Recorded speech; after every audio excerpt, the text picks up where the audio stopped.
thank you all for sticking it out and making it to what I like to think of as the grand finale of the conference. This session will focus on the treatment of infants and children with leukodystrophies, including, of course, the role of cord blood transplant. You'll hear from a transplanter, a neurologist, and a parent, and then we'll devote the last 30 minutes or so to discussion. So I encourage you to jot your questions and comments down during the talks, and then contribute them to help generate a truly interactive discussion afterwards.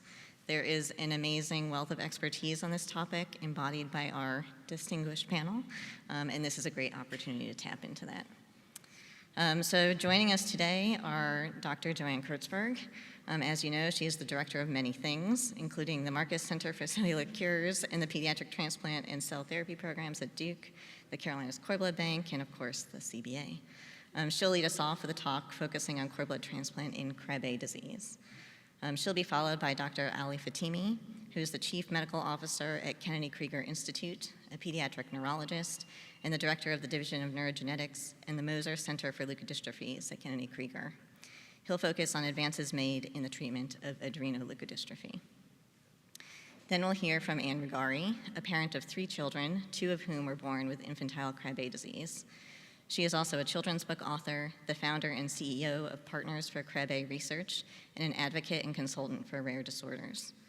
She will discuss the experience of cord blood transplant and Krabbe disease from a parent's perspective.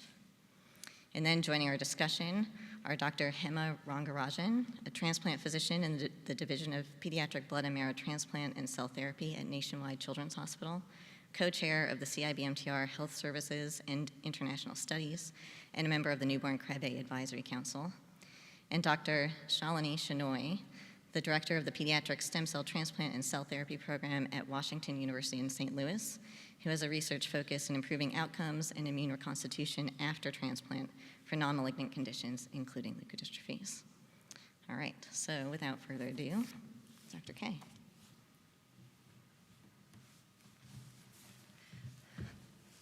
Hi, everybody, and thank you for sticking it out to the end. I don't think you'll be sorry for staying with us.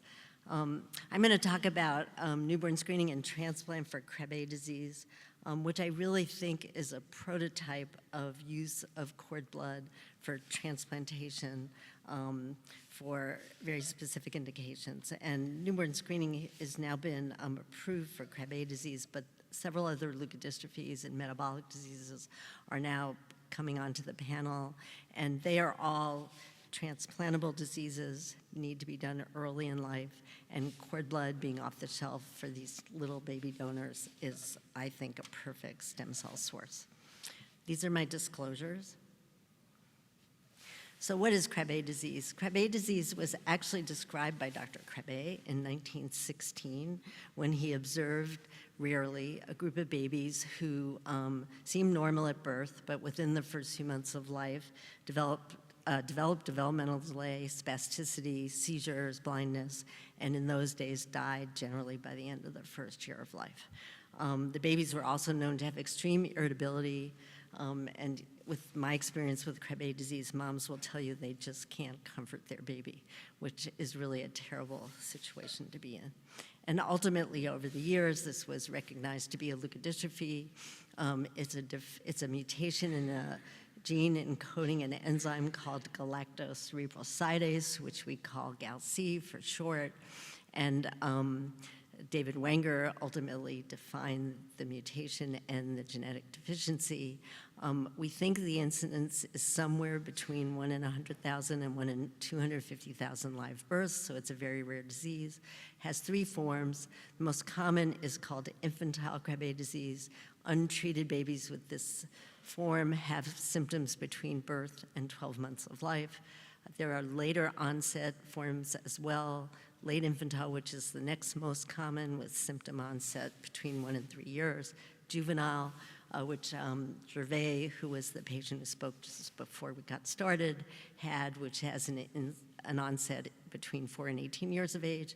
And there are adult variants, which are even rarer, but particularly in Asia, you can hear of 40 to 50 to 60-year-olds who have new onset Krabbe disease. Therapeutic interventions, which currently is hematopoietic stem cell transplantation with cord blood, have to be executed before the disease is symptomatic in the babies and early in the symptomatic phase in the older patients, or it's not effective. And there are and now there's one active clinical trial for gene therapy, which is open for enrollment. Newborn screening, and I'll talk about it more, got started in an ad hoc fashion and is currently operational in 12 states, but recently Krabbe was added to the recommended uniform newborn screening panel, which is in the US, a committee under HRSA. It was recommended in 2024 in February and then signed by the Secretary of Health and Human Services this past July, which means all states will now add it to their panel. In anticipation of this, and because it's a complicated disease, we've established an ad hoc newborn screening task force. It's sponsored by Hunter's Hope, which is an advocacy group for Krabbe, and it meets monthly, and anyone is welcome to join. And we share cases, we discuss complicated results, and try to advance the field. So the clinical manifestations of infantile Krabbe disease, which is the disease which is being screened now in newborn screening and is the disease that actually needs an urgent, emergent cord blood transplant. The infants look normal at birth. That makes it harder because when a parent hears their baby has this disease and they look at their baby and their baby looks fine, it's very hard to believe that 5 months later their baby's going to be tragically ill and it'll be too late at that point. But the babies have cortical thumbs at birth. Now, normal babies do thumbs out, thumbs in, on and off, but Krabbe babies mostly stay thumbs in, and that's a symptom of long tract irritation. They have feeding problems. They're usually misdiagnosed as colic. They become very irritable and don't sleep. In fact, the whole family sometimes doesn't sleep. They fail to thrive.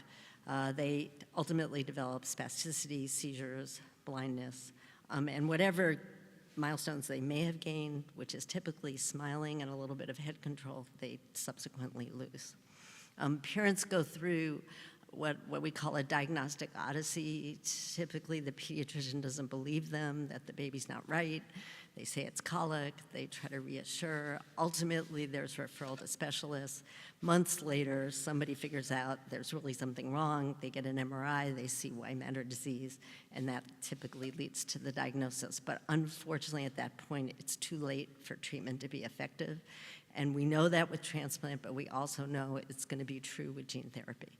So it's really, really important to be preemptive and treat this disease before it expresses itself. Current treatment options are symptomatic care, supportive care, palliative care. There are a lot of words for that. And there are ways to ensure these babies get good nutrition with G-tube feedings and their spasticity can be managed. And these are all things that improve their quality of life but do not prevent progression of disease. Hematopoietic stem cell transplant with cord blood donors. Well, why cord blood? First of all, it's readily available. It's on the shelf. You can get it in 5 days if you really need it. You can screen it for GAL-C to make sure the cord blood donor wasn't a carrier. And being readily available is critical in getting treatment to these babies. But in addition, the cord blood monocytes, and I don't have time to go into this, but following on the talk in the last session, they replace microglia in the brain, and that's one of the ways you get enzyme correction in the brain post-transplant. And the cord blood monocytes are more likely to do that than monocytes from adult stem cell sources. So timing is really important. As I mentioned, there's a gene therapy trial. The company is Forge Biologics. The sites that are open are Duke and the University of Michigan. It is IV AAV10 gene therapy following a hematopoietic stem cell transplant. The lower dose cohort had 5 patients is completed. The higher dose cohort is just opening and intended to treat 4 or 5 patients over the next year. And then we have another cell therapy we call DUOC, which is a bridging to engraftment cell therapy we give to eligible patients. Now, newborn screening for Krabbe disease started as an ad hoc, really, initiative. Jim Kelly, and I'm not a sports person, but he was the quarterback for the Buffalo Bills. And apparently a famous quarterback, had a son with Krabbe disease named Hunter. And unfortunately, Hunter was diagnosed too late for treatment, but it motivated the family to become advocates for the disease, advocates for newborn screening, and advocates for the families who have kids with the disease. And they were able to convince New York State to initiate a pilot screening program for Krabbe disease now 17 years ago. And they've screened several million babies over that time. And they really worked out all the nuts and bolts and difficulties of newborn screening over time. Today, as I mentioned, 12 states are screening, but because Krabbe was just added to the RUSP, other states will be adding it over time. And even with these 12 states, that's about a third of the US births, and we're seeing more diagnoses than we have in past years, just with each state that adds the program. Now, the screen initially was for the enzyme, which is GAL-C, but New York learned early on that just screening for low GAL-C was not sufficient. It picked up a lot of false positives, and families were informed of a risk. They got very nervous, and then their baby turned out not to really be at risk for Krabbe disease. Dieter Matern and others discovered that there is a really important biomarker, cycosine, which is a substrate for the enzyme, and that also is elevated in newborn blood spots of babies with the infantile form of Krabbe disease. And that really revolutionized newborn screening and enabled identification of the infantile subgroup with 100% confidence. So this is Dieter's slide, but if you look at the middle panel, you can see cycosine in the dried blood spots, which is what the US uses for newborn screening. Just in case you don't know, this is not consented. This is a public health initiative. So all babies born in birthing centers or hospitals get a heel stick and a blood spot, and it's sent for multiple testing. And some parents only know if they get a call that their baby is positive for something. But cycosine in the middle panel, I don't know if anyway, the blue bar is very high in the babies with the infantile disease. And if your lab is set up properly, you can have this within a day or two and know if the baby is at risk. So early on, Maria Escolar and I explored unrelated donor cord blood transplantation in babies with Krabbe disease. And we published this in the New England Journal of Medicine in 2005. And basically the paper explored a cohort of kids who were transplanted after developing symptoms. These are all infants, compared to a cohort where the family had already lost a kid to Krabbe disease, so the pregnancy could be screened and the baby could be identified at birth, and that baby could be transplanted very early in life. And we didn't completely know what we were doing in these days. We showed from this in the middle panel, and this is something that Evan Snyder and I did together, looking at the brain of a child who died 10 months post-transplant, but we could show donor cell engraftment in the brain after a standard myeloablative cord blood transplant. That middle panel shows cortex with XY fish on a DAPI stain. So the green dots are male cells. This was a female child who was transplanted with cord blood. And in that initial cohort, we had 100% survival of the newborns transplanted because of a family history in the first month of life, and about 40% survival of symptomatic babies. We also learned that those symptomatic babies did not develop any improvement in their neurologic function, and this led, and I'll show you more data, to the decision not to transplant babies who are symptomatic. We really need to get them early. So again, many of you are transplanters, but we use myeloablative cytoreduction with BUSA-ATG, unrelated cord blood donor. There's no problem getting a high dose in a 2 to 4 kilogram baby. These babies got bone marrow doses of cord blood, 400 million cells per kilo and the like. Usually they engraft in 2 to 3 weeks, but like any transplant, they take about 12 to 18 months to fully recover. There's about a 10% risk of transplant-related mortality unrelated to Krabbe disease in this group. But this can be performed at any experienced pediatric transplant center that knows how to care for infants. I'll come back to that later. what we showed, if you look at, these are developmental outcomes: cognitive, adaptive behavior, receptive and expressive language, and gross and fine motor skills. The colored lines and dots are the babies who had a family history and were transplanted as newborns, and the black lines, which you really can't see very well but are all on the bottom of the graphs, are the babies who were transplanted after symptom development. They were between about 3 and 10 months of age at the time of transplant. Take-home message is that the babies transplanted in the first month of life had pretty normal cognitive development, good receptive and expressive language development, some motor deficits in gross motor skills, less in fine motor skills, but compared to the symptomatic babies who had no development and no recovery, there was a big difference, and this is what led to the idea that you really need to do transplant early. We at Duke, Heather Alwell, one of our fellows, looked at outcomes of these babies when they were transplanted before or after 30 days of age, and these are all the newborn transplants, not these older symptomatic kids. And green bars are normal, red bars are abnormal, and basically that line in the middle breaks at 30 days. And you can see that the babies transplanted before 30 days of age. That means the cells got into their body, so they had to have the chemo and the workup. That's a big lift. Had much more probability of having normal function, and this is now 10 to 20 years later. So that's where this notion of transplant by 30 days of age comes from. Later, a group of us, including Duke and Nationwide and Children's Hospital of St. Louis and Lurie Hospital in Chicago, joined together as newborn screening became more modern to report outcomes of babies diagnosed through newborn screening. And this was multi-center, it was observational.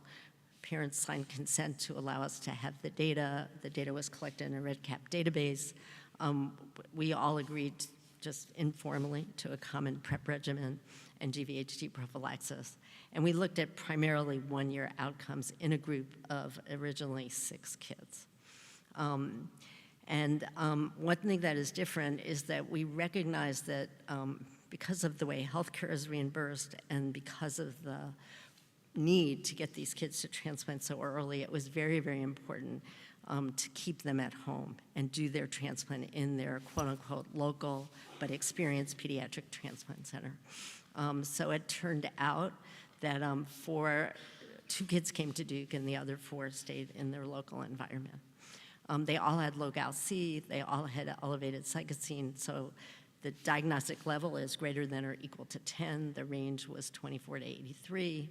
They all had abnormal genotypes. But I will say, as an aside, and I'm thinking of the donor summit we had, we're discovering a whole bunch of new pathogenic mutations and new variants of unknown significance that we don't know about. And if you just rely on mutations, it takes too long to get the test back, and it doesn't really distinguish the newborn kids. So these kids were all taken to transplant based on cytosine, but also based on having clinical disease in the sense of an abnormal MRI or nerve conduction or EEG, CSF protein, or combinations thereof. The outcomes were that all patients engrafted in a range of 11 to 24 days. They all developed full donor chimerism at the beginning. Half of them had grade 2 to 3 GVHD that resolved. None have chronic GVHD. They're all alive, and I didn't update this, but more than 7 years now. They have normal immune function. They're off all transplant-related medications. There were a few who had autoimmune neutropenia or cytopenias that resolved in the first year to year and a half post-transplant.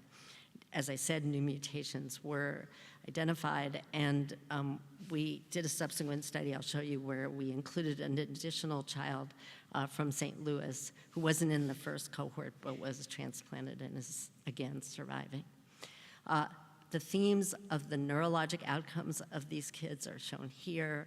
And if you look at B, the upper right, you can see they all have gross motor delay and gross motor deficits, but otherwise fine motor, receptive, expressive language, and cognitive function are in the low normal range for these kids. So we're not correcting the gross motor disease, and that is because Krabbe is associated with peripheral neuropathy. Same is true with metachromatic leukodystrophy, and transplant alone does not correct the peripheral neuropathy. We followed these kids up again this last February and presented this at the World meetings, but we followed the kids further. They were 2 to 7 years post-transplant. I'm sorry, it's a small picture, but in the upper right, you can see the motor delays persist. The other developmental milestones are more normal. I also want to show you just one case study. These were fraternal twins born in New York. They had newborn screening positive for what we call intermediate psychosine, which means later onset disease. We followed them really carefully, and at 16 months, their studies started to convert, and we transplanted them at Duke.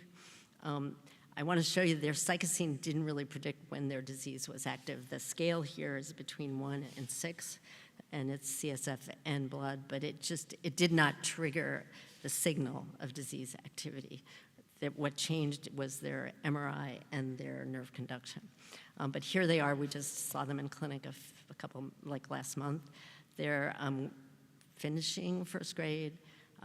Little girl is sitting because she's sitting, not because she can't walk. They both play sports, and really, if you met them on the street, you would never know they have Krabbe. So this says that if we have a way to identify these kids with the later infantile onset, we also can make their life even more normal than the kids with the infantile disease.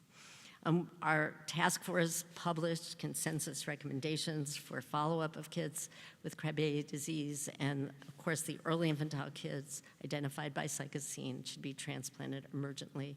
The later onset kids should be followed, and you can categorize them more specifically with mutation analysis. And then there's an unaffected group where you don't need to follow at all. I want to conclude with a couple of comments about transplant. So this just shows you in those first 6 kids with the bar, which is day 30, that we only really got one of them to transplant by day 30 in these kids picked up by newborn screening. Newborn screening is very different than having a family history. The family doesn't know what Krabbe is. They don't always believe you that it's a bad disease. It's a huge adjustment, even if they do believe you, to rush to a transplant center, take the risk of transplant, et cetera. So we got them all to transplant by about 40 days of age, but we still need to meet the goal of 30 days. And we have a poster here, actually, and I call this transplant preparedness for states undergoing newborn screening for Krabbe disease. But they need to do psychosine rapidly. They need to establish a relationship with their transplant center and their Medicaid office in advance so you don't get tied up with insurance approval. They need to get HLA right away because you've got to get a donor.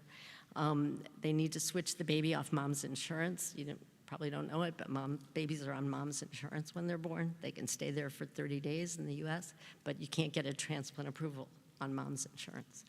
You don't have to wait for jaundice to resolve. Busulfan should be given enterally. Don't wait for molecular testing. Pick a few cord blood units, start chemo, and then finalize your pick. NMDP will allow you to do that. You just have to sign a special paper. But there's a whole bunch of things that can help you get prepared to go fast. With that, it is possible, including workup and 10 days of chemo, as shown here in this scheme, to get to transplant by 30 days of age. So take-home messages is hematopoietic stem cell transplant using cord blood donor is standard of care for Krabbe disease and a few of these other leukodystrophies. It's now approved by the RUSP, and there'll be more babies being identified. We've even seen a surge in the last, I wouldn't call it a surge, but we've seen more babies in the last few months. Gene therapy is being assessed, and the hope is that the combination of transplant and gene therapy early on will fix the peripheral neuropathy as well. There are other cellular therapies being explored. And if you're in a state where you're doing this, please come and attend the newborn screening task force. It's volunteer, it's free. It's a lot of good people who have a lot of knowledge in their brains sharing it together. And these are just some examples of some patients that all thank all of us for being able to develop a treatment that can help them. I don't know what we're doing about questions, so we'll hold. So I'm done. Thank you.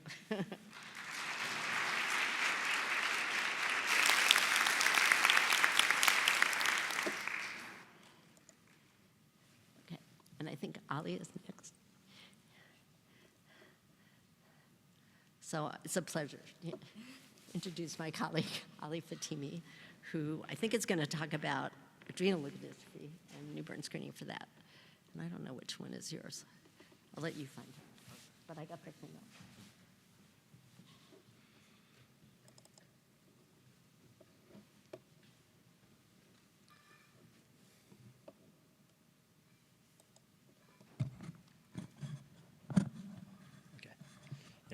Good morning, everybody. Thank you for having me here. This is my first time as a pediatric neurologist at this conference. I feel a little bit out of place, but will do my best. But I wanted to thank the organizers, Dr. Kurtzberg and Dr. Sun, also for having me here. So I'm a neurologist, so I'm going to give you a little bit of a perspective from our experience on the clinical side, how we experience transplantation. And in fact, you saw the great data that Dr. Kurtzberg has presented in Krabbe, but the very first transplants and the first disease where we clearly thought that transplantation was successful in terms of these severe neurometabolic diseases was adrenal leukodystrophy. These are my disclosures. Oh, yeah. So let's talk briefly, just a step back from Krabbe, what actually leukodystrophies are. So this is a group of increasing number of genes that are basically heritable disorders affecting the brain's white matter, the central nervous system white matter. Some of them also involve the peripheral nervous system. Some of them involve other organs, like in ALD. And sort of the working theory is that these are all diseases that the thing that they have in common is that they have essentially an origin either in the glial cells or in the myelin sheath, where the abnormalities are. There's about 200 genes now that we know of that can cause a disease of the white matter. A third of the cases today still kind of remain undiagnosed despite whole exome and genome sequencing. That just implies that there is still additional genes that we don't know of. The overall combined incidence of these diseases is actually more common than PKU. It's 1 in 7,000. The most common is adrenal leukodystrophy with 1 in 13,500. The others are significantly less common. So these diseases, as opposed to the sort of general view that genetic white matter neurogenetic diseases are childhood onset diseases, are not always just childhood onset. In fact, we can classify them into infantile forms, into juvenile forms, and adult onset forms. The infantile forms that classical is Krabbe and metachromatic leukodystrophy, and you just heard about that. It's a very severe disease, early onset, very severe delays, usually seizures, usually rapid regression and progression and death. The juvenile forms, the most common one is ALD there, adrenal leukodystrophy, and these are kids that appear completely normal at birth and might live for the first few years of life completely normally, and then have a rapidly progressive demyelinating disease that typically leads to a vegetative state or death within a couple of years. And then there is the adult form of this disease, and this is really highly understudied, and we're learning more and more about these diseases. They are often not diagnosed as a leukodystrophy, but as multiple sclerosis, encephalitis, and so on. Oftentimes present with psychiatric symptoms first and can progress over decades. So it's important to keep that in mind. In terms of the rationale for bone marrow transplantation, why would you think about bone marrow transplantation in a brain disease? Just a brief sort of thought process here. We think that these diseases are diseases of the white matter, but are really often cell-specific in terms of the pathophysiology. Now, this is simplified, of course. Many times you have a combination of multiple cell types being involved, but they're diseases where we feel like primarily there is a myelin problem or an oligodendrocyte differentiation problem. So oligodendropathies, these are diseases that are usually hypomyelinating, so myelin never really develops. Most common form of that is, for example, Pelizaeus-Merzbacher disease. And there, the rationale for bone marrow transplant is somewhat weaker than compared to some others, specifically the microgliopathy. So this is diseases where the primary cell type affected is felt to be the microglia. And there is two where we know clearly very strong microglial dysfunction. One is actually ALD, that I'm going to talk about why. The other one is a disease called CSF1R-related disorder. also called ALSP, and this is a disease where you have the CSF1R receptor mutation. That's a gain-of-function mutation that results in an inflammatory, sort of progressive adult-onset leukodystrophy. And then there is lysosomal storage disorders like what you just heard about, Krabbe disease, where these are storage diseases, and the idea here is that bringing in peripheral monophagocytic cells into the nervous system allows you to basically do a form of enzyme replacement therapy into the central nervous system. So you're bringing in the missing enzyme, the GALC, for example, or arosulfatase in case of metachromatic leukodystrophy, through these monophagocytic population into the brain. And so these are the primary targets of bone marrow transplantation. So talking about ALD, again, it's the most common leukodystrophy. It's called adrenoleukodystrophy because that's what it is. It affects the adrenal glands, it affects the brain, and it affects the nervous system, peripheral nervous system in the adult form. It has very different phases, and we're learning more and more the more data is being gathered, but it's really not just a childhood onset disease. It has a childhood onset form and an adult onset form. And it is an X-linked disorder due to variants in the gene called ABCD1, and I talk about that in a little bit. But even though it's an X-linked disease, women are not just carriers. Majority of the women, as far as we know, develop symptoms, significant neurological symptoms in adulthood, usually in the middle ages and in older ages. They do not develop an inflammatory brain disease. They develop primarily the most common adult form, which is called adrenomyeloneuropathy, which is a spinal cord involvement, peripheral neuropathy, and adrenal insufficiency. Now, they do not develop, the females do not develop the adrenal insufficiency. That's extremely rare. But about 40% of the males will be born, appear completely normal, unless they have an adrenal dysfunction, which is unrelated to the brain disease. And then at some point in the early school years, typically between first and third grade, we'll have rapid progression. This is basically a metabolic disease. So the gene ABCD1 is a peroxisomal membrane transporter, as you can see on this image. And what it does is it takes very long-chain fatty acid CoAs and transport them into the peroxisome for the process of beta oxidation. So if you remember beta oxidation from medical school, beta oxidation is usually a mitochondrial process for degradation of fatty acids. But if the fatty acids are longer than C20, they actually require the peroxisomes for degradation. And so all the very long-chain fatty acids, C22, C24, 26, etc., they need to go into the peroxisome first to be broken down. And they are also synthesized they're either taken in through the diet or synthesized in the body through a process called elongation. And so this mutation results in the impairment of the transport into the peroxisome, so you get an accumulation of very long-chain fatty acids, and you can measure that nicely in plasma, and it's a very simple diagnostic test for this disease and some other peroxisomal disorders. And these very long-chain fatty acids are thought to be the culprit for the pathophysiology. They integrate themselves into the mitochondrial membrane, into the cell membrane, into the myelin sheath, result in oxidative stress, mitochondrial dysfunction, impaired autophagy, and then the membrane changes are thought to result in basically altered immune responses, leading to this sort of pro-inflammatory state where microglia become activated and then attack the myelin sheath. And here is a sort of a typical case. This is from my mentor, Hugo Moser, who focused his life on this disease. You see his patient who was a third grader, and this is his handwriting in October 28 of 1983. And you can see within 3 to 4 months how his handwriting rapidly declined. So these kids appear, again, normal, and then once it kicks in, the first symptom, the progression is really fast. They lose most of their neurologic function within a year and a half, and ultimately, which leads either to death or a vegetative state.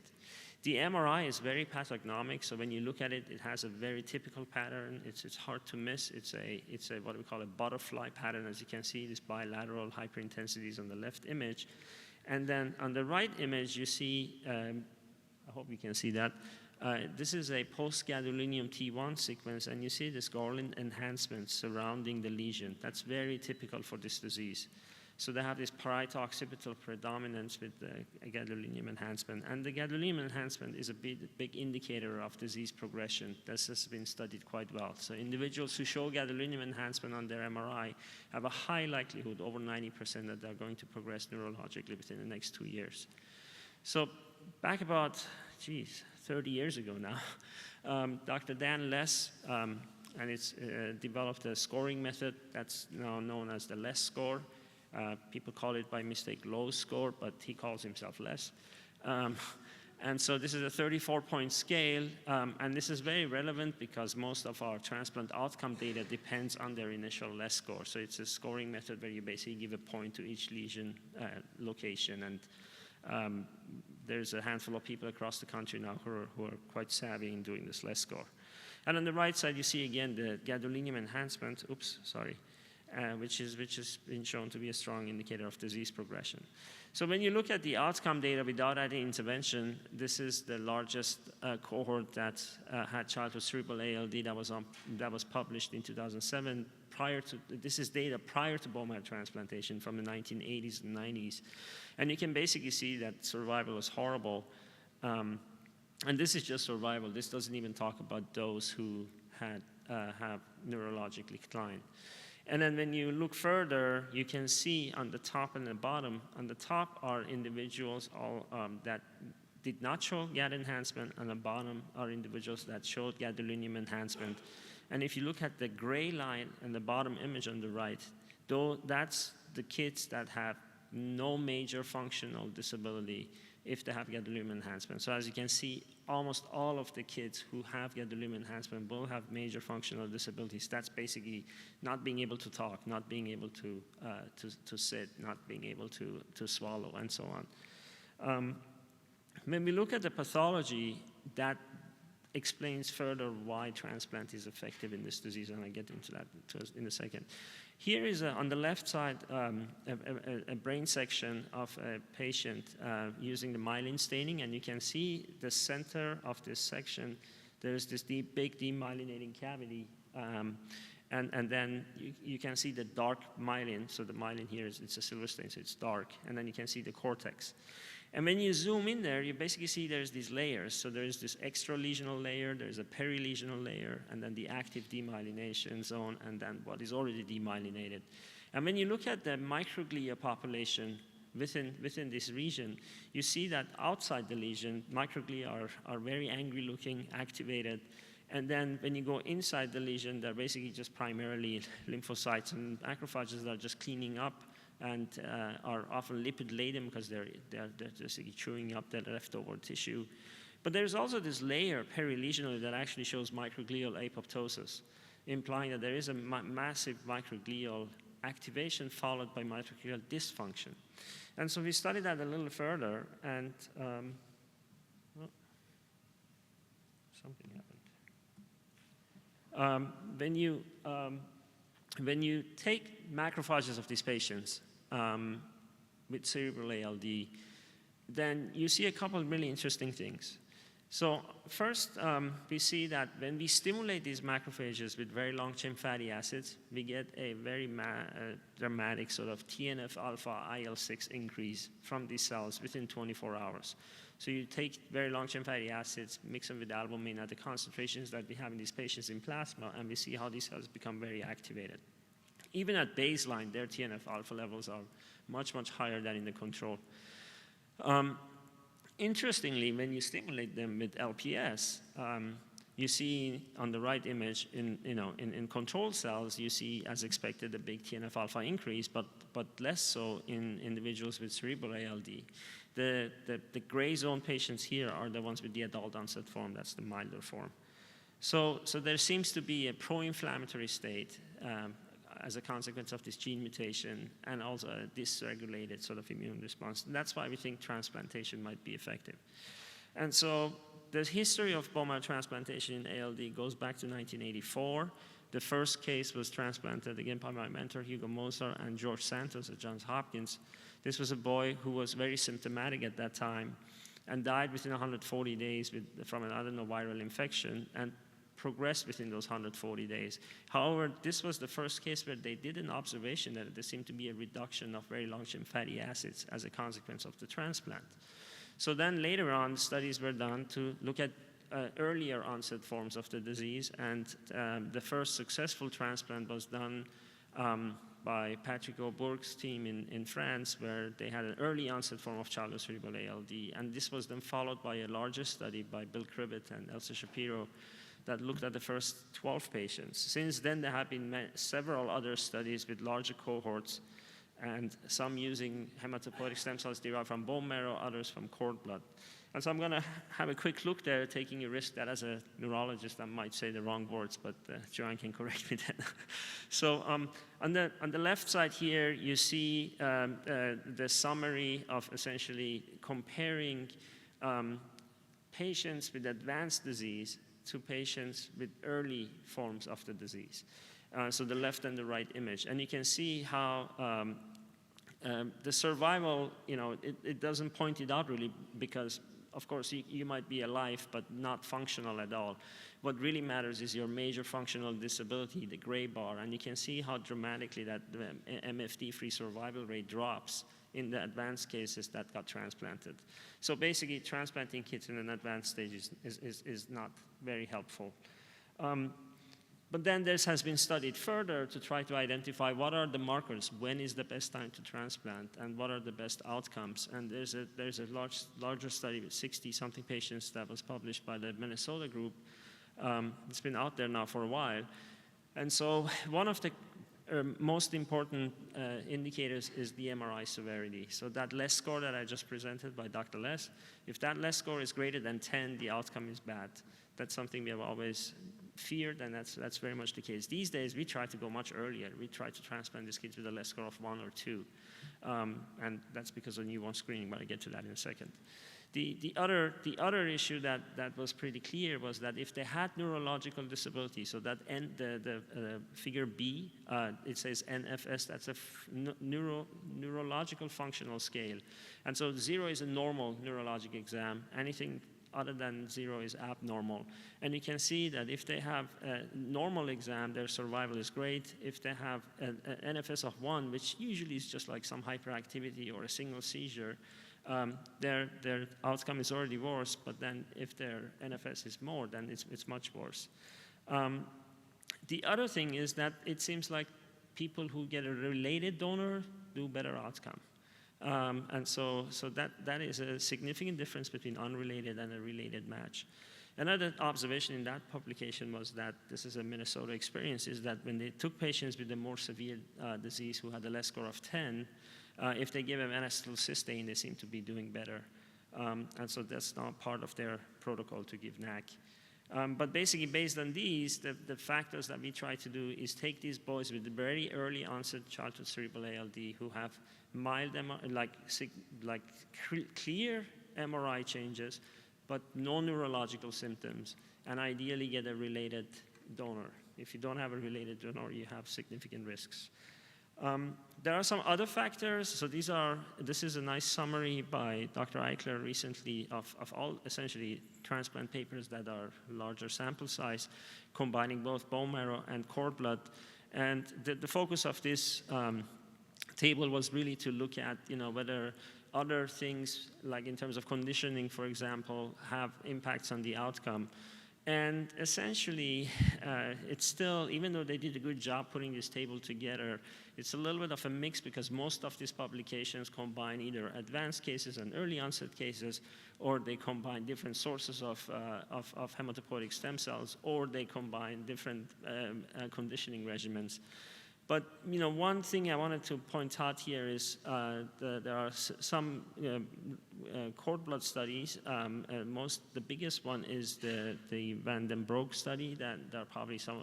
I know one of the members is Alicia, but I think there are probably other people in the audience that I just don't know. This was an international cord blood transplant study that looked at a larger cohort of patients with inherited metabolic diseases, and actually had 56 kids there that had ALD. Now, within that 56 kids, 30-something were more advanced disease. And so when you look at the overall survival, it's not that great. But if you look actually in that early onset cohort within that group, the outcomes look just like the transplant data with bone marrow stem cells. So it's basically same outcomes regardless of what you do. But that study also, there are others that used cord blood with the one Japanese study by Dr. Kato that combined reduced conditioning with cord blood transplantation, and they had the best outcome in that population, although there was graft failure as sort of anticipated.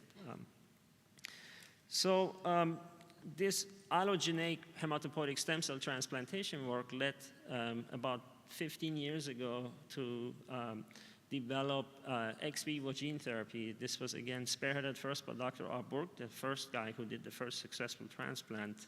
It's not this guy. The picture is of another guy who was the PI of this study, Dr. Florian Eichler. But the idea is basically take the hematopoietic stem cells of the patient themselves, correct the gene ex vivo, and then give it back to them to avoid essentially graft versus host disease and all the complications of transplant. And also, if you don't have a related donor, because as I showed you, the outcomes are better for those who have a related donor.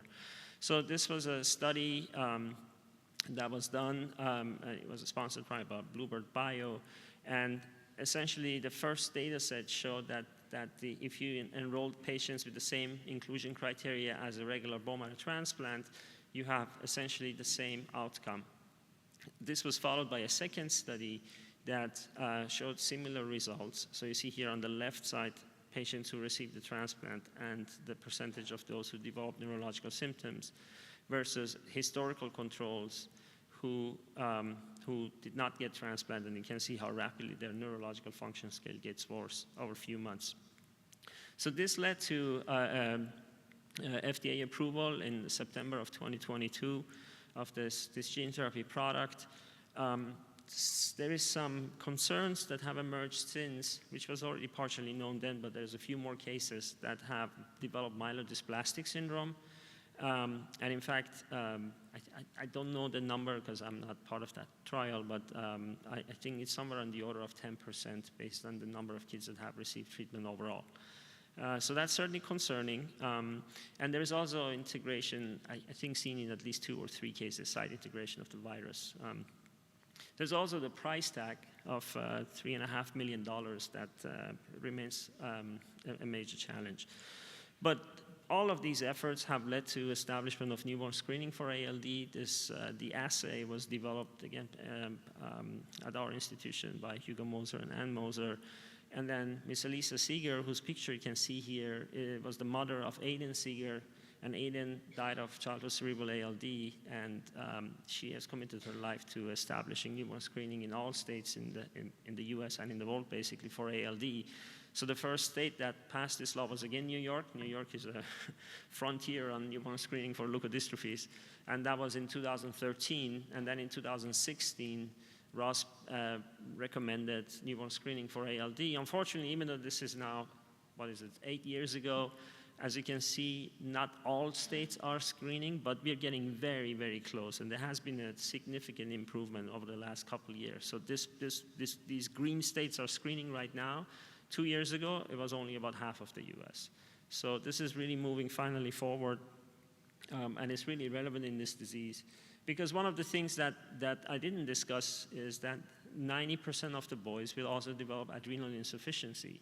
And you could just make an argument for newborn screening just for that, because that's a disease that you can easily treat with steroid replacement, and if you don't, they end up in the emergency room in hypotensive shock. And that's regardless of whether they develop cerebral ALD or not.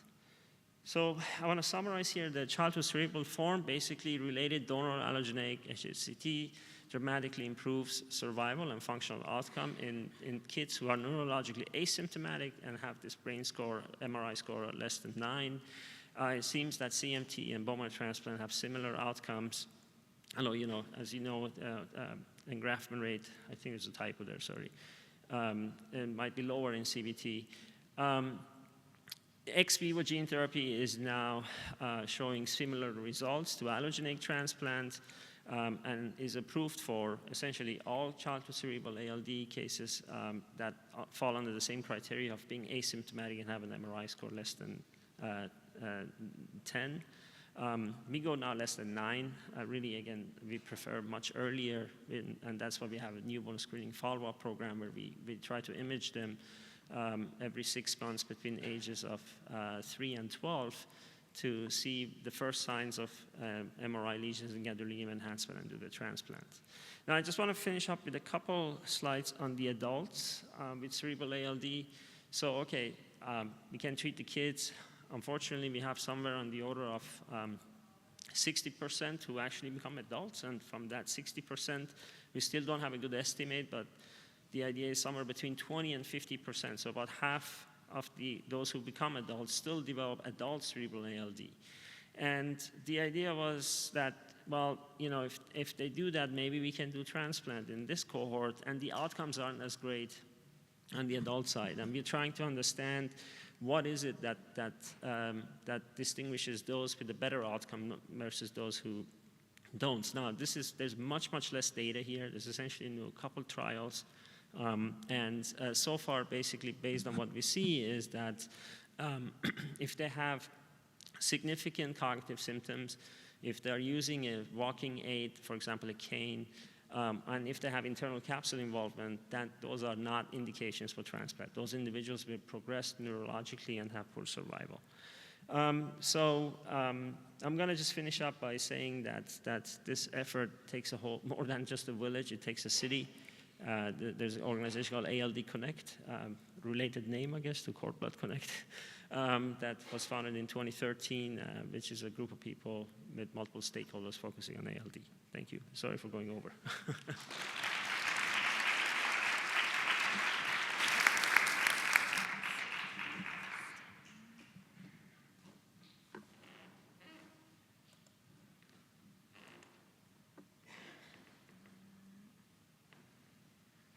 on over, Anne. Which one is yours?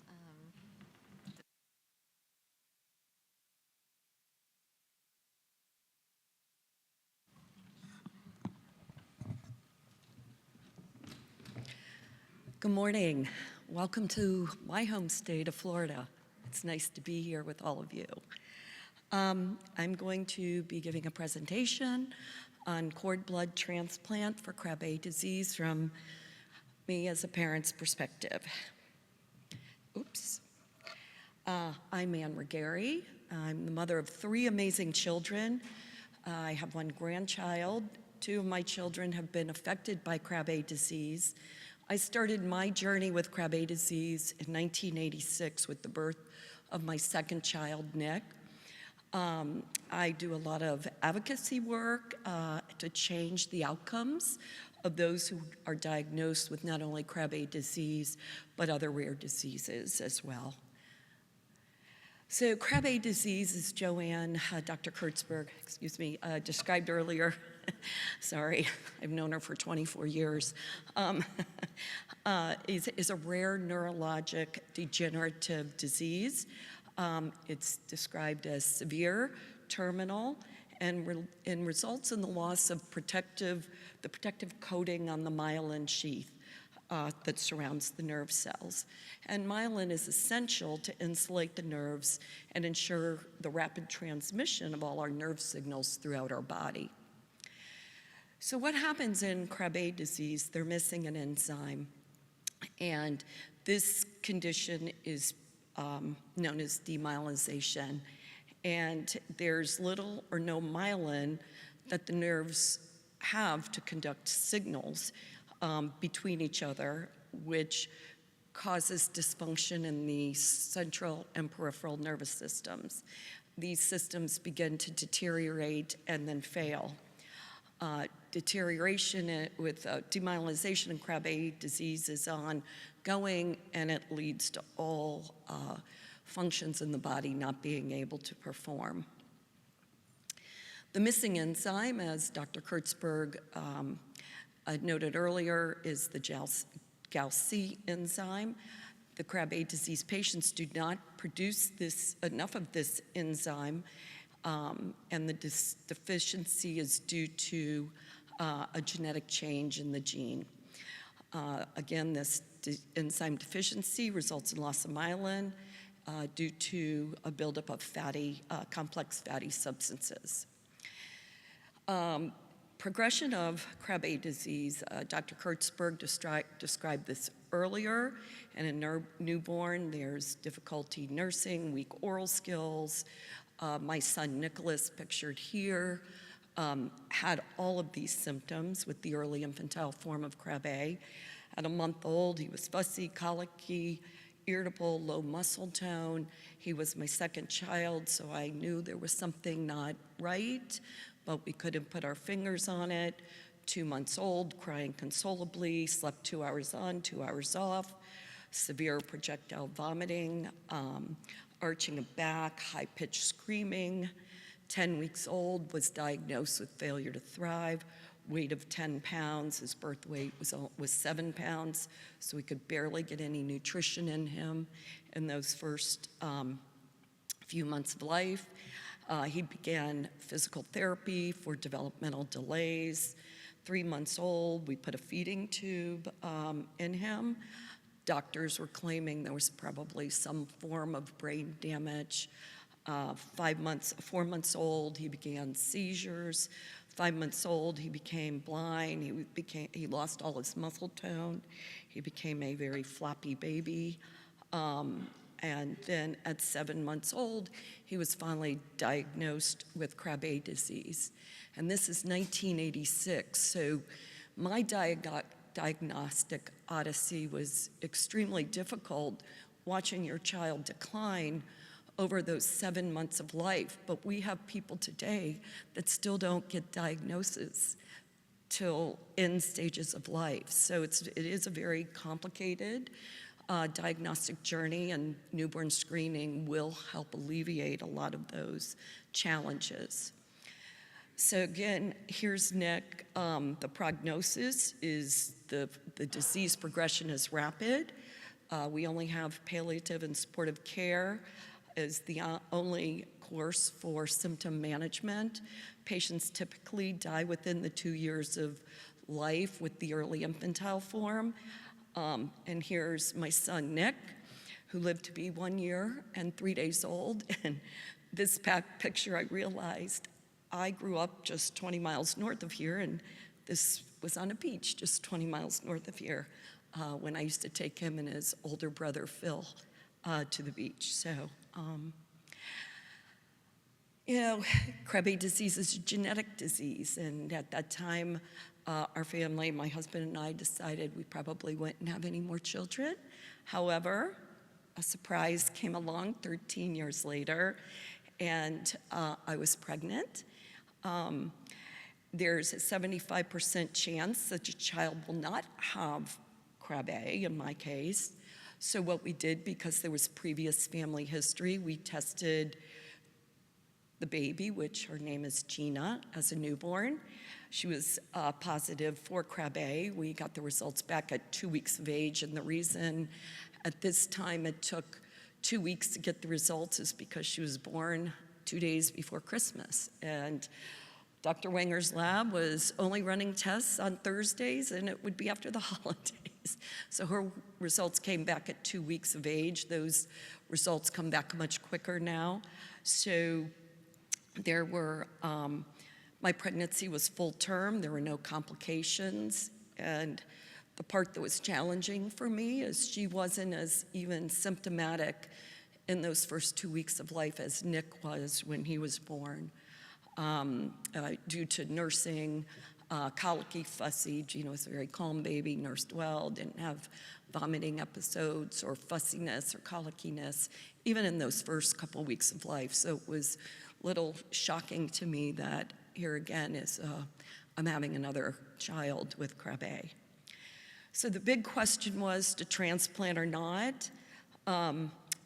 We were educated on transplant options within days of diagnosis. When we got the diagnosis, I had known about the research that had been going on about treatment for Krabbe disease because earlier, before I was pregnant in 1999, my son Philip was a sophomore in high school, and we did a report. He wanted to do a report on Krabbe disease. So we had to right away to the New England Journal of Medicine, where there was a publication by Dr. Krivet, Dr. Joanne Kurtzberg, and others that talked about doing transplants in Krabbe. So at the time, living in Cincinnati, we got the diagnosis, and my pediatrician said, Minnesota or North Carolina? I said, yeah, I'm not going north in January. I'm going to go south. So I called Dr. Kurtzberg's office, and we began the communication on whether to transplant or not. We actually left the same day I spoke with her, and we had several days of testing to see what Gina's baseline studies were, to see how compromised she was even at 2 weeks of age. We basically had about 3 days to decide if we were going to put her through a transplant, give her 9 days of chemotherapy. The caveat was cord blood was readily available and had fewer complications. They had seen great results in several cases, and so we decided to move forward with the transplant. Again, some of the cord blood benefits were that it does not have to be exactly matched to the patient, like bone marrow. It can cure diseases such as blood disorders, cure and treat immune deficiencies in inborn errors of metabolism.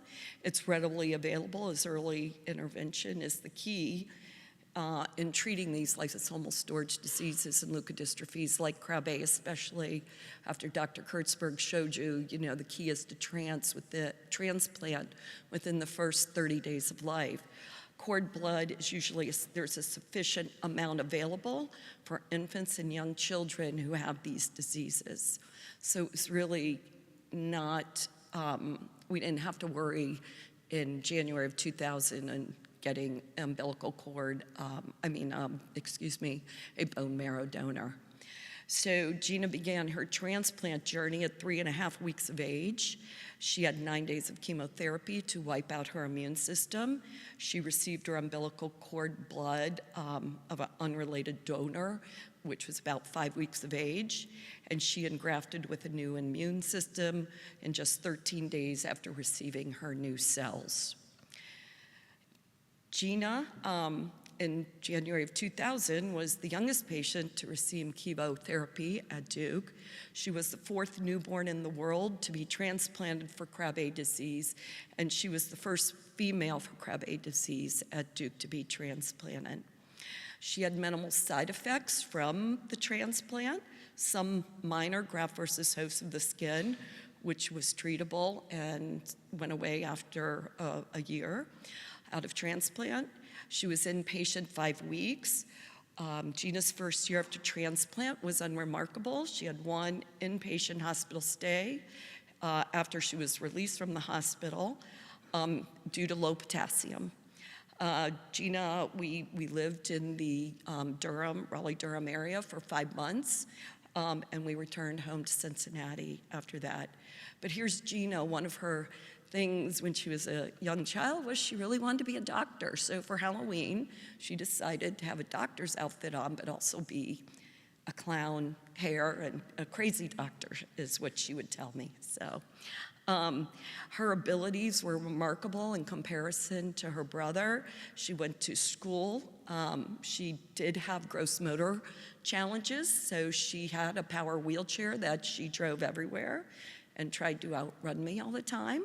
She could feed herself, although we did have a feeding tube put in her because some of her muscle skills, swallowing and chewing, were slightly affected from early progression of the disease and the time it takes for the enzyme to get into the central nervous system and to begin working. But she had a feeding tube to help supplement her, but we did not use it for all of her feeding. So you see her here eating popcorn, feeding herself. She could sit independently, obviously had great use of her hands. She could read. Her cognitive abilities were actually age appropriate, all throughout school. And she did have some issues with speaking. It wasn't clear because there was some damage to her, again, oral motor skills, so her speaking wasn't clear, so she did use a communication device to help relay her thoughts and what she wanted to say if people couldn't understand her. So Dr. Kurtzberg referred to this article, The Transplantation of Umbilical Cord Blood in Babies with Infantile Krabbe Disease from the New England Journal of Medicine, which was published in May of 2005. And the conclusions from that study showed that transplantation of umbilical cord blood from unrelated donors and newborns with infantile Krabbe disease favorably altered the natural history of the disease. So for me, here's Nick, deceased at a year old, and here's Gina celebrating her 10th birthday, which was remarkable, especially since when Nick was diagnosed at 7 months old, I was told that there would never be a treatment, there'd never be a cure, and nothing would ever be done in the Krabbe disease space. So this, to me, was remarkable. Unfortunately, oops, let's go back one. Let's go back two. Apologies for that. Unfortunately, Gina gained a lot of milestones, which I showed you, but then there also started to become decline. She began losing some of her fine motor skills around 8 years old. Her hands weren't working as well. She started also declining around 10 to 11 years old with more of her gross motor skills, more of her sitting up. She developed scoliosis because the muscles were not able to support the back and the bone structure as well anymore. She started having breathing issues and required supplemental oxygen, and we needed to have pulse ox at night to monitor her breathing and her oxygen saturations. Gina did pass away at the age of 15 years old. She had completed her freshman year of high school. Unfortunately, progression of the disease was in the peripheral nervous system, and she passed away from complications of pneumonia. So what happened here? Some of the challenges was research was limited to animal models. We know this is a peripheral nerve disease problem from the animal studies. There was spinal cord demyelization, and we recognized that there was a need for human tissues to compare to animal model research that was ongoing. I was working with the University of Pittsburgh at the time, and we got IRB approval to start a brain tissue bank for human tissues in May of 2015. Gina passed in June, which was not in the foreseeable future, but what happened. So her brain and tissues were the first to be donated. To date, we have 21 donations, 17 untreated Krabbe disease with various stages of the disease. We also have expanded to other leukodystrophies to study those. I serve for a consultant with the families that want to make donations of these tissues so that we can further study it. Researchers can obtain samples to look at. We have several projects in the field, and we've produced 3 peer-reviewed manuscripts for the findings that we use as translational research. And what we learned, I keep hitting these. Uh-oh, now I gotta go back. Might have a little problem here because it's not going back. Thank you.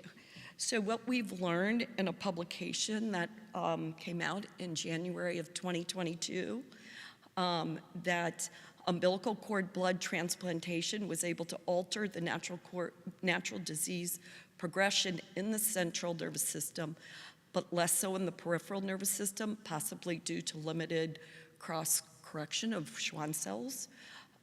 So we learned that the Gaussian enzyme in the brain does not deteriorate, but in the peripheral nervous system, it does deteriorate due to Schwann cell regeneration. So, okay, now I'm not advancing forward. I'm so sorry. Yeah, that's. Go there. Thank you. I'm sorry. I'm not a tech person. So what's on the horizon, and Dr. Kurtzberg mentioned this earlier, how do we correct that peripheral nervous enzyme issues? We're going to be using gene therapy treatments with a combination of umbilical cord blood and AAV gene therapy. We're going to continue to improve the lives of those affected with Krabbe disease and other inborn errors of metabolism. And if I had to use umbilical cord blood again, which I'm way too old to get pregnant, I would add another Krabbe child. I would definitely go this route again. Here's Gina. She's sitting with her cousin on the beach. This is up closer to, no, actually, this is up the road about 30 miles with her cousin looking out on the horizon, playing in the sand. So again, we've already, in the gene therapy, 5 patients have already been dosed using the 2 combination therapies to correct the peripheral nervous system. All patients are meeting their developmental milestones, including crawling and walking. They're in phase 2 of clinical trials, and we're excited to see the next phase of advancement with this combination of therapies. I want to thank, special thanks to the Cord Blood Connect organizers for the conference and for inviting me this year. And I'm honored to be speaking on behalf of all the families that have had cord blood transplants for these non-cancer diseases and disorders. I want to especially thank Dr. Joanne Kurtzberg for her perseverance and dedication to all patients affected by rare disorders, diseases, and cancers. And a big shout out to my family, who has given me many experiences and helped me to grow as someone I never expected to be in my lifetime. I always was interested in medicine, but never expected I'd be standing in front of all of you speaking today. And I want to thank all of you for being here, because with your dedication, we can do so much with cord blood. Thank you.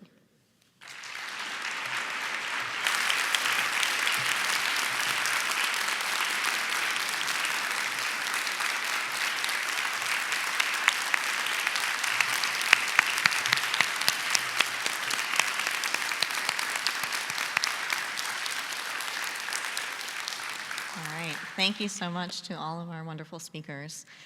We have a little over 15, maybe we can push it to 20 minutes for questions and discussion. So if you have any, please make your way to the microphone. And I'll just throw up this slide as things that we can, explore.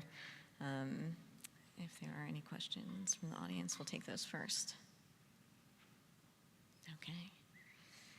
Well, maybe we can start with kind of talking about the role of gene therapy, both where it is and where it might go, versus the role of transplant, and how you guys think about that, and what we can expect to see in the near future and longer future. In that space, whoever.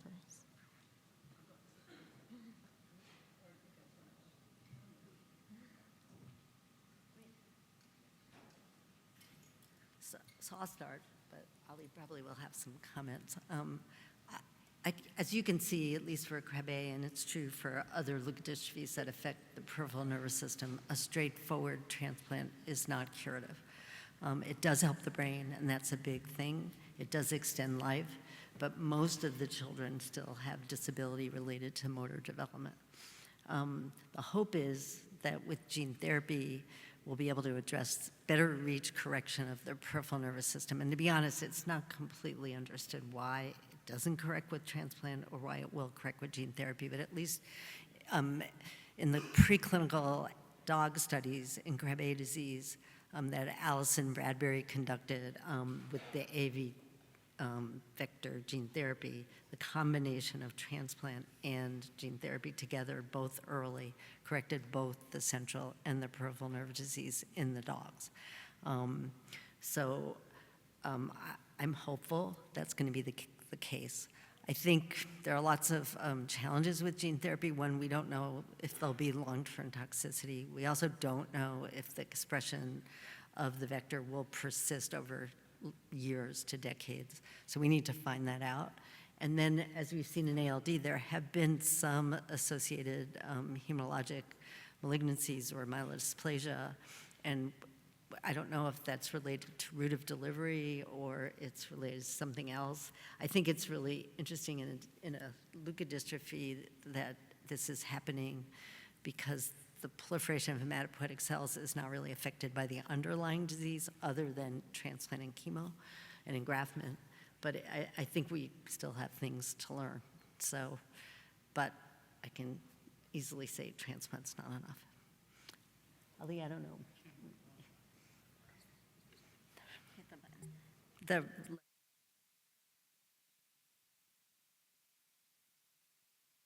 Oh, no, it's on. Okay, sorry.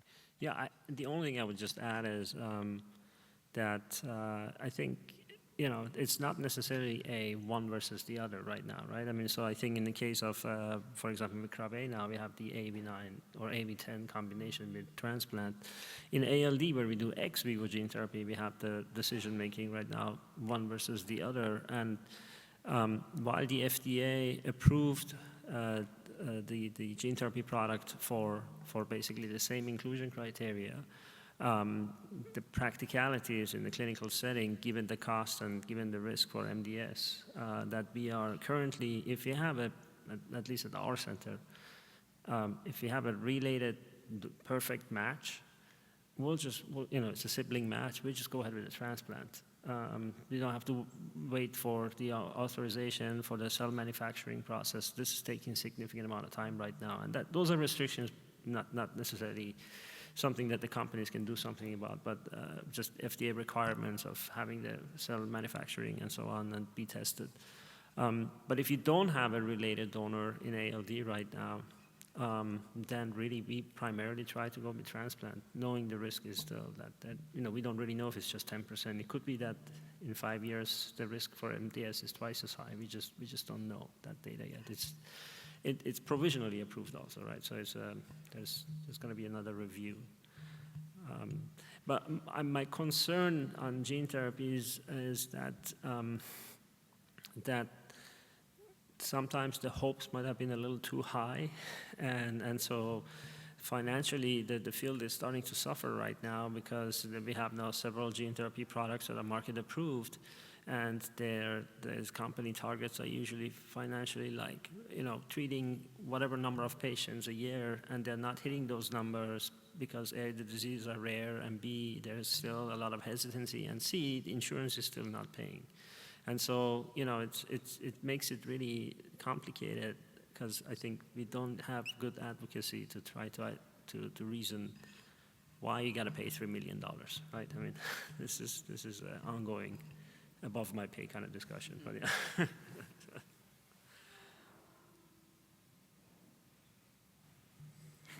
Great, thank you.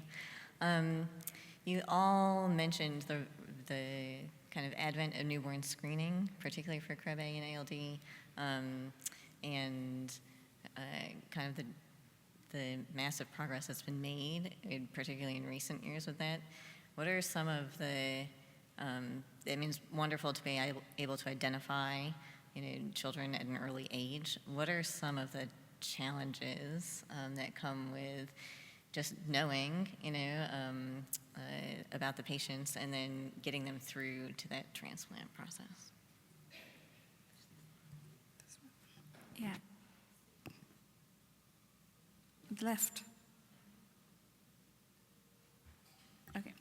I can talk to this. I come from Nationwide Children's Hospital. I'm one of the transplant members, and we had our journey in 2017 when we had our first baby with Krabbe, who was diagnosed by newborn screen. And it was new to us, but we are a big transplant center. We have done transplant for babies, for other indications. And the first thing, obviously, the challenge was for us to learn how to do this properly. So we picked up the phone and reached out to our colleagues in Duke and asked them for expert help, because we said, okay, we know how to do the transplant, but what are some of the nuances that we need to know about to get this done, and what are the challenges? So I think for us, one of the, it was a learning journey for us, and we were willing to collaborate and learn from colleagues who have done this more than us. I think the biggest challenge we often face when we have babies who are just diagnosed and we deal with the families is the emotional challenges that the families face. Their baby's just born, and here we're telling them we can predict the future of your child, that your child may not survive beyond 2 years of age. So we're offering you an option, which I sometimes don't use the word cure. I say treatment, because we don't completely reverse everything. There is still progression. So we offer that, and I find it very hard when I see the pain in the parents' eyes and for them to digest, and we ask them to make a decision soon, a life-altering decision in a matter of 1 or 2 days. Tell us so that we can start the process soon.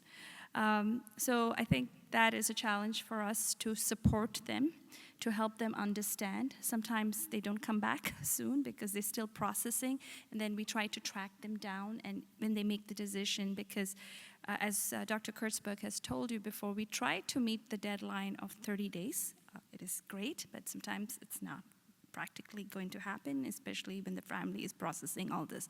So that is the biggest challenge. But other than that, in centers like us who have learned over time, we actually had another baby diagnosed just this Friday.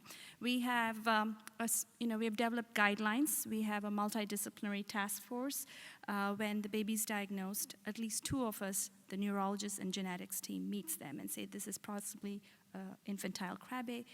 We try not to overwhelm with the transplant information immediately, as we're waiting for some confirmatory testing, which is mostly the cytosine, and then we meet immediately the transplant team and offer them the option. And now, with the advent of gene therapy, I'm also priming the families think about gene therapy, and I think it was very impactful for me, myself, to hear about Gina's course, that I am more now primed to tell the families, please consider gene therapy if it's an option, if there is a slot, advocating for them. Social obstacles remain for some families, and we try our best to help them go through it. And in the center of all this, I think the mom who has just given birth to the baby, having been a mom myself, that postpartum phase is extremely difficult, and we're very cognizant they need psychological support, lactation support. So taking care of the entire family is important. Now, the baby is there, but the mom's also part of the entire equation, and the dad. So I think those are the biggest challenges. But once we learned from our Duke colleagues, we have now a well-oiled machine. We know the steps. We know how to get the cord. We know how to get the referral from the signature from NMDP saying you can start chemotherapy even before the cord arrives. So we have learned all the mechanisms, and we do have guidelines in places. So that's my take. Who's the left one? I agree with everything that's been said so far, and I think it's been very comprehensive. The only other thing I wanted to add was that in addition to all the stress that's upon the families, there's also the physical stress of needing to travel somewhere, needing to find a place to stay, and so on. And what happened to our families that we have transplanted so far is that once the diagnosis was clear and once we'd had the discussion, neurologists, genetics, and so on, we landed up admitting the baby to the hospital so that we could get going with all the therapies, the testing, getting the permission to transplant. It's faster to just have the baby in-house. And that also gave us time to get to know the family better because they didn't leave, and we kept seeing them every day and having the discussion every day. It also helped our teams mobilize faster somehow these things always happen on a Friday afternoon without fail. And so we then spent the weekend with them, spent time with the extended family that chose to come to learn more about what we knew so far. And so I think it just makes it easier if you can get permission to admit, to actually have them get to know you and for you to get to know them. It really helped our teams a lot. So, and I want to thank Anna for sharing her experience. I think that was really powerful. Thank you.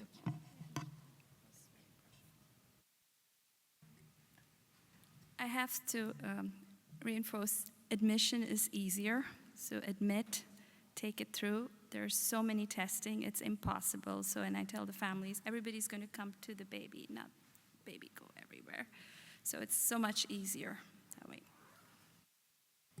All right. Thank you so much. We are coming up on time, and I'm sure people have places to go and things to do. So thank you so much for sticking with us. Thank you again to our wonderful panel.